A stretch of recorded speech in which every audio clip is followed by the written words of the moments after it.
ఏమని పాడను పాటగదరా శివా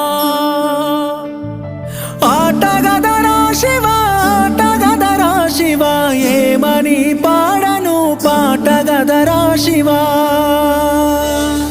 దేహాల పూటల్లి రక్తాల పూతల్లి కన్న తల్లి కడుపు కూతలే నీకు వినబడుతలేదా నీకు కనబడుతలేదా వినబడుతలేదా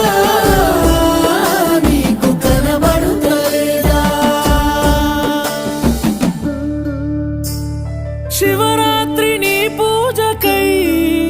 మేము ఉపవాసముంటాములే